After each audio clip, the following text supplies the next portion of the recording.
Hola, mi nombre es Ana Cristina Olvera y desde todas las latitudes de la región les doy la bienvenida a nuestro punto de encuentro en el arte y el conocimiento, el noticiero científico y cultural iberoamericano, NSC, el espacio informativo de la Asociación de las Televisiones Educativas y Culturales Iberoamericanas, ATI. Acompáñenme en este recorrido de 30 minutos a descubrir lo que se produce, se investiga y se crea cerca de ti. Entre el 2000 y el 2019 murieron 475,000 personas como consecuencia directa de más de 11,000 fenómenos meteorológicos extremos. Y las pérdidas económicas ascendieron a unos 2.56 billones de dólares. Los países en vías de desarrollo son los más afectados por los efectos del cambio climático. Esta zona agrícola en el norte de Guatemala todavía no se recupera del paso de los ciclones Iota y Eta entre fines de octubre y comienzos de noviembre de 2020. Los huracanes desbordaron las aguas del río Azul que atraviesa el pueblo, anegaron caminos y destruyeron viviendas y sembradíos. Pues viera que me dio una tristeza a mí. Me dio una tristeza porque todas nuestras siembras se fue todo. Entonces, cuando nosotros llegamos a la parcela nos acordamos. Aquí está toda nuestra siembra, dijimos, si ya no hay nada cuando llegamos. El agua demoró 4 meses en descender, dejando una estela de putrefacción de plantas y el suelo estéril. Cuando siembran ahora se seca la mata como toda la fuerza de la tierra, se lo llevó el agua, tal vez tardó el agua ahí y no hay árboles. Si uno lo siembra se vuelve a morir, como no hay árboles, tardó mucho el agua ahí en la parcela. Aunque el suelo pueda recuperarse, el cardamomo que suelen plantar tarda de 3 a 4 años en dar frutos. Sin opciones, muchos jóvenes de la zona se sumaron así al éxodo de centroamericanos que buscan una vida mejor en Estados Unidos. Fue el caso del mayor de los hijos de Lázaro, el que más le ayudaba en las tareas del campo. Nosotros no queríamos mandarlo, pero como él decidió ir, se fue. Y el mismo que nos dijo que nos quedamos sin nave, pero se fue. ¿Hace cuánto se fue él a Estados Unidos? Se fue el mes de marzo, creo que se fue. Los desastres por el calentamiento global son un detonante creciente de la migración irregular en Centroamérica, donde miles parten cada año hacia Estados Unidos. Desde que fue el huracán Mitch, luego tuvimos la tormenta Stan en 2005, Ágata en el 2010 y luego la Eta y Iota en el año 2020. Y se sabe, ¿verdad?, que la gente migra ya sea a las cabeceras departamentales, a la capital o también esa migración internacional, que es la más frecuente. Tal vez en la actualidad, digamos, la violencia, la pobreza en general sean las causas más importantes, sobre todo en Honduras, El Salvador y Guatemala. Pero en ciertas comunidades se sabe, ¿verdad?, que ese fue el detonante. Ya tenían la pobreza, ya tenían otras condiciones y viene un evento climático y eso es lo que da el último empujón, digamos, para que la gente decida migrar. Según la Comisión Económica para América Latina y el Caribe, los huracanes Iota y Eta fueron parte de la temporada de ciclones del Atlántico más activa de la historia. Afectaron fuertemente a una región con una enorme desigualdad social e infraestructuras en mal estado. Un informe del Banco Mundial advirtió en septiembre que los efectos del cambio climático podrían provocar la migración de 216 millones de personas para 2050, incluidos 17 millones en Latinoamérica. Aunque el plan ha sufrido algunos retrasos por la pandemia y por algunos litigios, la NASA tiene la intención de llevar en los próximos años, concretamente en el 2025, a la primera mujer y al primer afroamericano a la superficie de la Luna. Para esto, está desarrollando un nuevo cohete de nombre Space Launch System y una cápsula de nombre Orion. Y mientras se decide quiénes serán, nos deja soñar con que sea una mujer de origen hispano.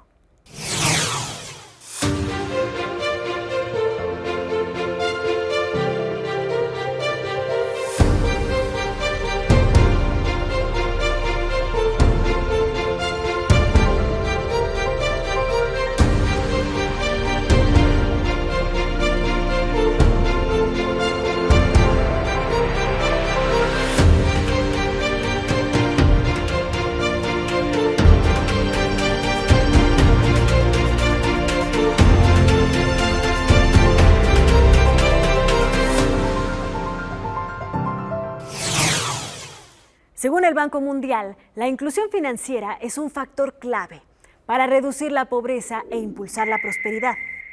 Poder tener acceso a una cuenta de transacciones es un primer paso hacia una inclusión financiera más amplia, ya que permite a las personas guardar dinero y enviar y recibir pagos. Una opción para mejorarla en Latinoamérica son las billeteras digitales. Las billeteras digitales se consolidan en la región como una oportunidad clave para impulsar la inclusión financiera. ¿Cuáles son los retos que se ven en la región para impulsar este proceso? En Latinoamérica hay más de 600 millones de habitantes. Si pensamos en Estados Unidos, por ejemplo, que tiene 300 millones de habitantes, hay más de 5.000 bancos que sirven a estas personas. Y en Latinoamérica, con 600 millones de habitantes, hay solo 150 bancos que sirven a estas personas. Por lo tanto, hay una falta de oferta muy relevante de cara a cumplirle las expectativas, dar acceso y lograr inclusión financiera realmente en Latinoamérica. Por lo tanto, hay necesidad de más fintech y más instituciones financieras que puedan prestar ciertos servicios a las personas y a las empresas en Latinoamérica para al final lograr una buena inclusión financiera. Se estima que más del 17% de los latinoamericanos que no estaban bancarizados a partir de marzo de 2020 hicieron algún acercamiento al sistema financiero. ¿Cuál es el panorama para Chile? En nuestra experiencia en transferencias internacionales, en remesas, la pandemia aceleró muchísimo la adopción de nuevas tecnologías y de personas entrando a un sistema financiero más tecnológico, por llamarlo de alguna manera. Ya no se podía ir a una sucursal que implica un montón de pasos, tiempos, gastos de dinero adicionales y por ende la gente aprendió en Latinoamérica a que por internet, con empresas confiables y de manera simple puede hacer transferencia al extranjero y eso aceleró mucho la curva de adopción de transacciones internacionales digitales durante la pandemia. Pensando un poco en el futuro, ¿cómo se ve la perspectiva fintech para los próximos 5 años en la región? Va a explotar. En el fondo, hoy día ya hay varias empresas, startups que han escalado muy rápido y que le están dando soluciones muy potentes a las personas y a las empresas que le están facilitando la vida y eso solo va a traer nuevos emprendedores, nuevas empresas. Esta es una producción de Báltico Ideas y el Centro Latinoamericano de Digital para el Desarrollo para el Noticiero Científico y Cultural Iberoamericano, NSC. La contaminación de los mares y océanos es un problema grave que afecta directamente a la vida silvestre de los hábitats oceánicos e indirectamente a la salud humana. Los derrames de petróleo, residuos tóxicos, el vertido ilegal y la acumulación de plásticos son solo algunas de las muchas fuentes de contaminación. El Báltico es uno de los que muestran más profundamente esta afectación.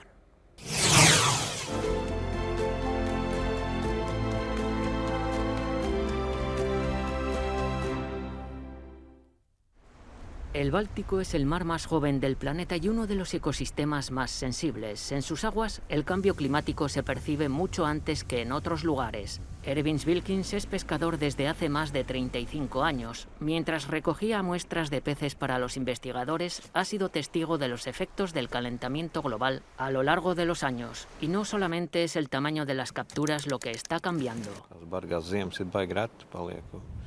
Los inviernos duros ahora son muy poco frecuentes y es muy probable que el agua se caliente más.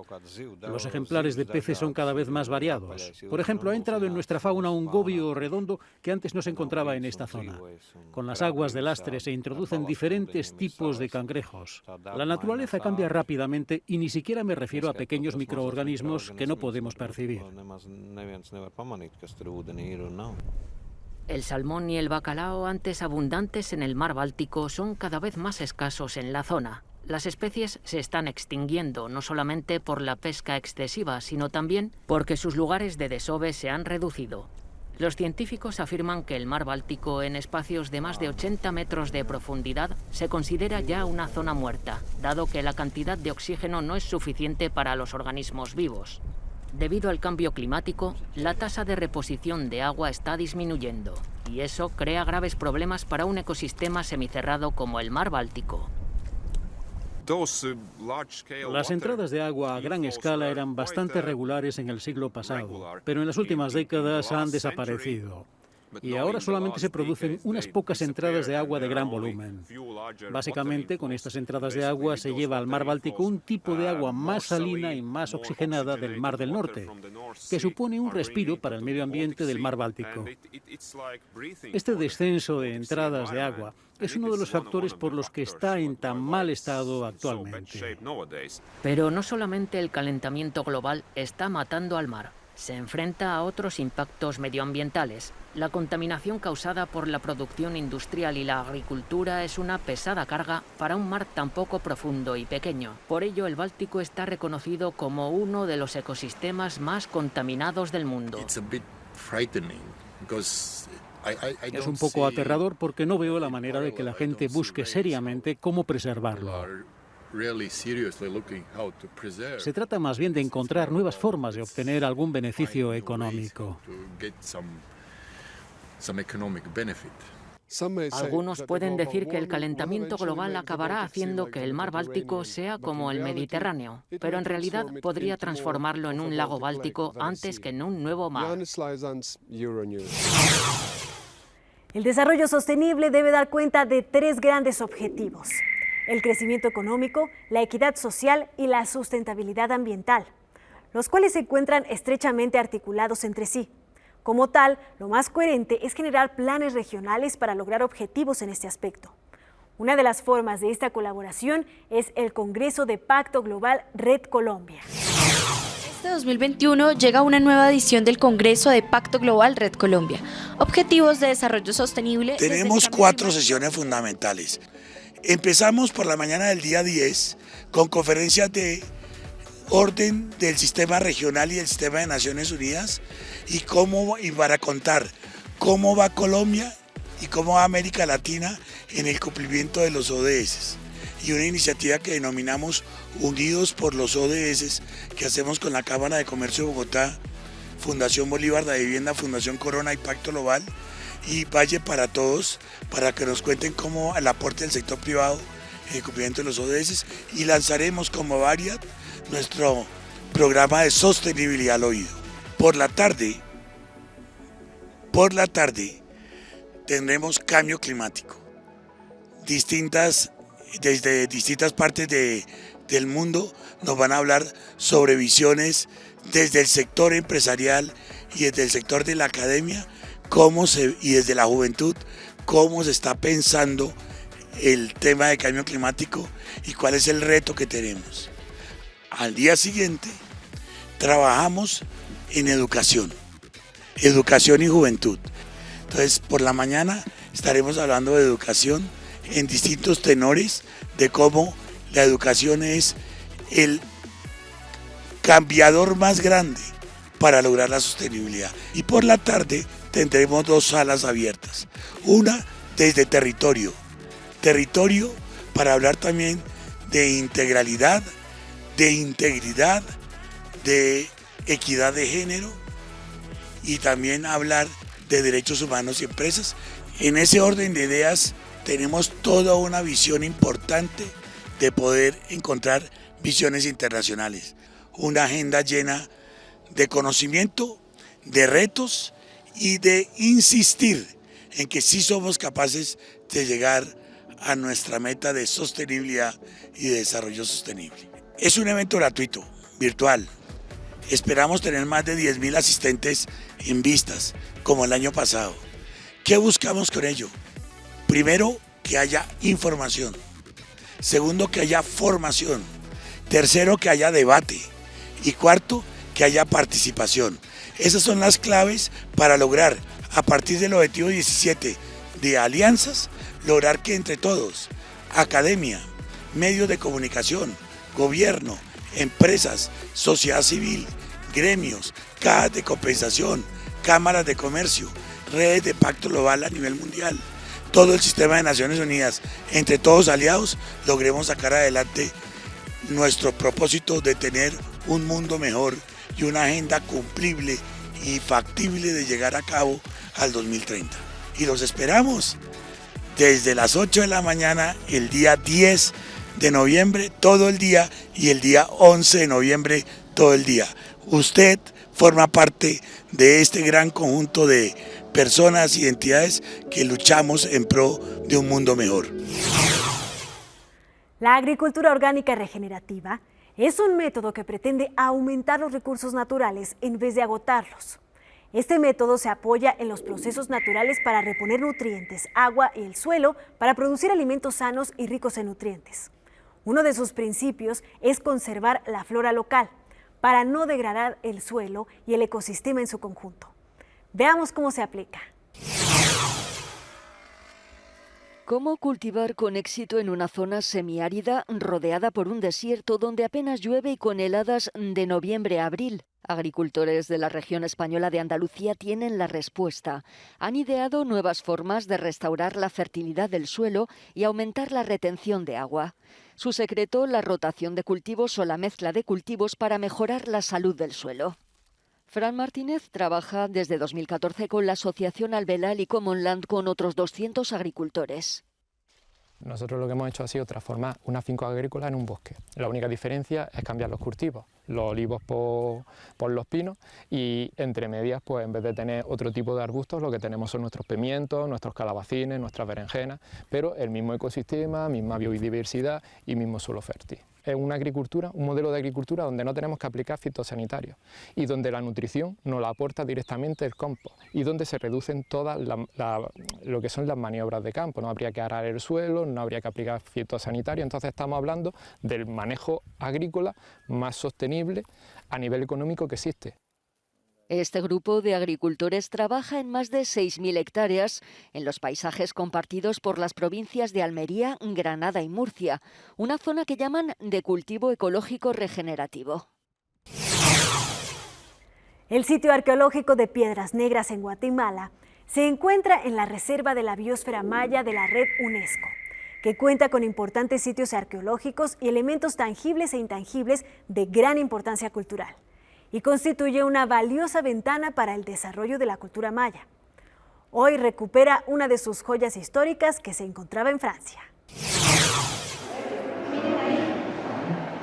Fue saqueado del yacimiento arqueológico de Piedras Negras y tras una mediación de la UNESCO casi 60 años después, finalmente ha sido devuelto por su actual propietaria. Guatemala recupera este fragmento de estela real maya. La estela fue detectada durante la subasta en París de una colección privada de arte precolombino, por lo que el gobierno de Guatemala logró detener su venta y conseguir su devolución a través de la UNESCO. La pieza de 48 por 46 centímetros y 18 kilos de peso honra al rey número 4 de Piedras Negras. A partir de ahora se expondrá en el Museo Nacional de Arqueología y Etnología de Guatemala, algo que representa un gran logro para este pueblo que por fin tiene consigo algo que le pertenece y que además forma parte de su identidad. Los diseños realizados históricamente en las diversas tradiciones de México son invaluables.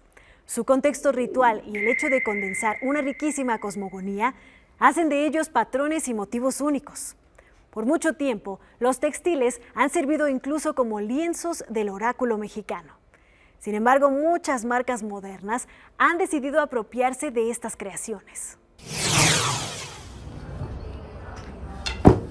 Los tejidos elaborados con el tradicional telar cintura son parte de la riqueza cultural e histórica de los pueblos originarios mexicanos.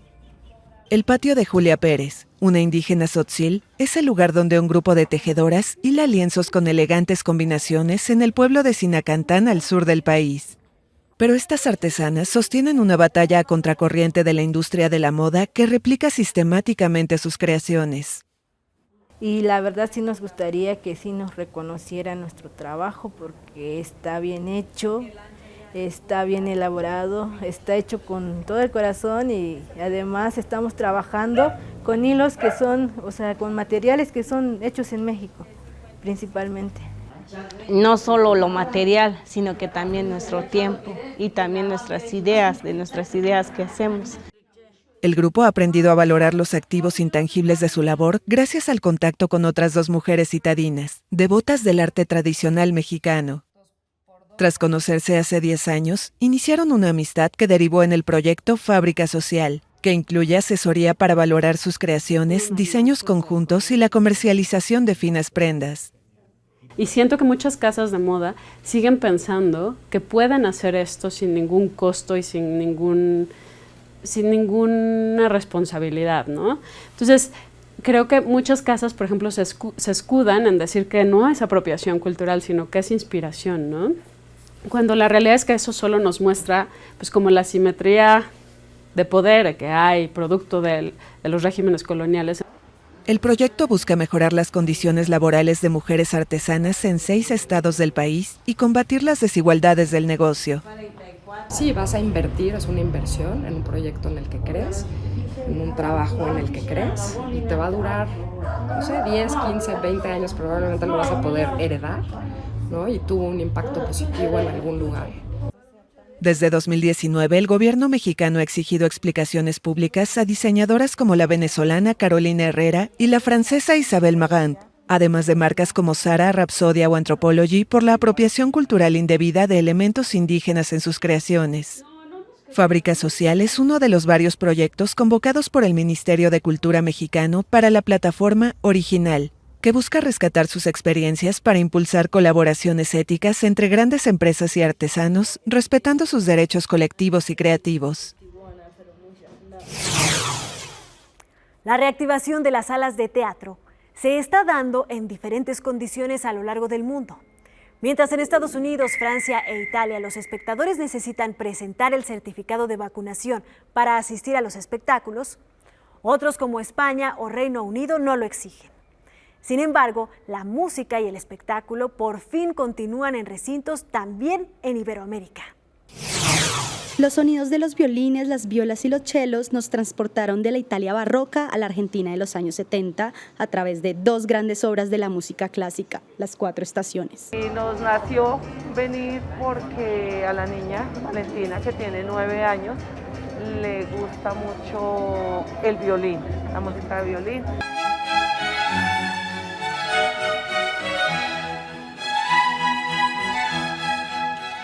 El canto de los pájaros, el crujido de las ramas y las hojas secas, la brisa y el hielo en el invierno fueron algunas de las imágenes traducidas en música por la interpretación de la violinista Leticia Moreno. Me pareció muy chévere y pues sí me pareció como una buena muestra, como de que vamos por un buen camino, que poco a poco se vaya reactivando toda la oferta cultural. De esta manera, la Orquesta Sinfónica Nacional de Colombia y el Teatro Colón le siguen apostando a la reactivación cultural de la ciudad con nuevas propuestas musicales.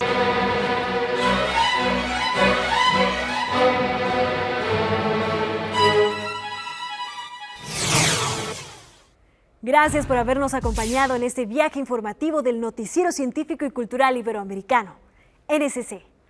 Este espacio de encuentro no sería posible sin la colaboración y plataformas de los socios de ATEI y las agencias informativas AFP, EFE, Xinhua, Notimex, Euronews y la Deutsche Welle.